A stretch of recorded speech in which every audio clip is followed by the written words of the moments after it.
Hi there, in this video I'm going to show you how to make these fun earrings. The components that you use really are quite simple. It's the wire wrapping that makes all the difference. So to make these earrings you will need 2 of these 20mm Wavy washers. I think these are stainless steel. They're not really washers, they're jewelry components, but that's what they look like to me. So these are 20mm across. You'll need 2 8mm ceramic beads in a color of your choice and 2 6mm spacer beads, and these need to have a rather large hole to do the technique that we're going to do today. You'll need 2 head pins and 2 ear wires, any style you like. I just happen to have these lever back ones. And all of these components were sent along by House of Gems. You'll also need 2 10-inch pieces of 22 gauge craft wire.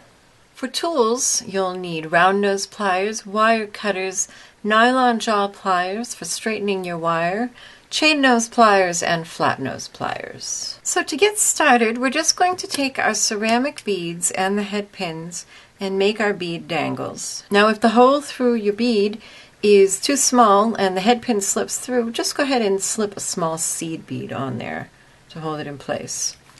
And then you just want to trim your head pin 3/8 of an inch from the end of the bead, and then grasp that with round nose pliers and bend it around to make a loop. And repeat to make a bead dangle with your other head pin and bead. Next, we're going to wrap our wavy washers. So take one of your 10-inch pieces of wire, and if you need to, use the nylon jaw pliers to straighten it. Slide it into your washer and then leave about 1.5 inches of wire sticking out below the bottom of the washer. And then go ahead and wrap this wire around and try to keep it tight against the washer.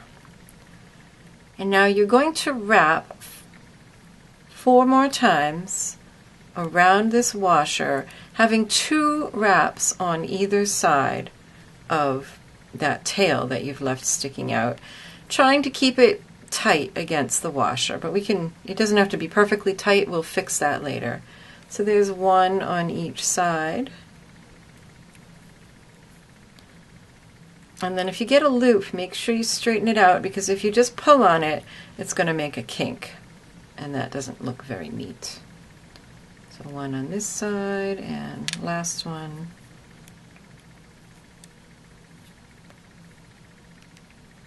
On the other side. Now if you'd like those wraps to be a little bit tighter and flatter to your washer, just go ahead and use flat nose pliers and give it a squash. Next, we're going to grasp this tail with our round nose pliers 1/2 inch below the washer and just make a U-shaped bend, just like that. And then just use your pliers to flatten out a bit of that. Next, take your long tail, and we're just going to use the rest of this long tail to make a series of decorative messy wraps, leaving just enough loop to loop your bead dangle into later. And we just keep wrapping until you run out of wire. And as you can see, the messy wraps are quite decorative. And then just go ahead and trim off your wire end.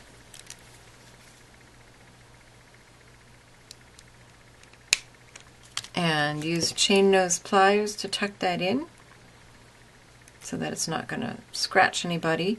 And also this little bit of wire up here that was left over from making the loop, also go ahead and trim that off nice and close. Now you're going to take another 10-inch piece of your wire and repeat the process on the other side up until the point where you make the loop. Okay, so now you can see I've done the wrapping on the other side. Now the only difference on this side is that we're going to make our loop a little longer and leave some room for a spacer bead. So just in the same way, grasp that wire, but about 3/4 of an inch down rather than 1/2 inch down as we did before, and make your loop. And also I'm going to squeeze that loop so it's pretty closed. And this is why you need your spacer beads to have a good size hole. You might just want to check at this point and make sure that it will fit over there. And then we'll repeat just like before, using this tail of the wire to make a series of messy wraps. And if you want, you can slide your bead on there to get an idea of how far down to come with the messy wraps. And just repeat. I like to crisscross some just to give it a rather interesting look. And then trim that if you need to. I don't think I need to. I'm just going to use pliers to tuck that in.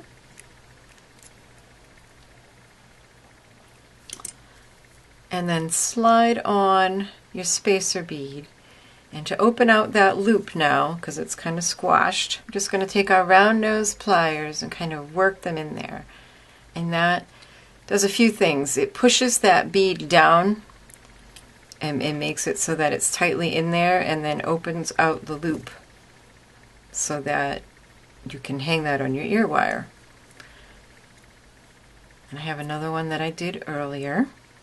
And now the final step is just to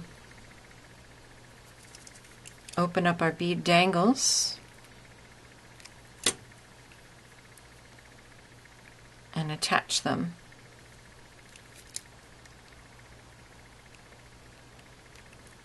And then of course open up your ear wires and attach your earrings to the ear wires. You do want to make sure that that loop above your spacer bead is facing front so that your earrings will face in the right direction.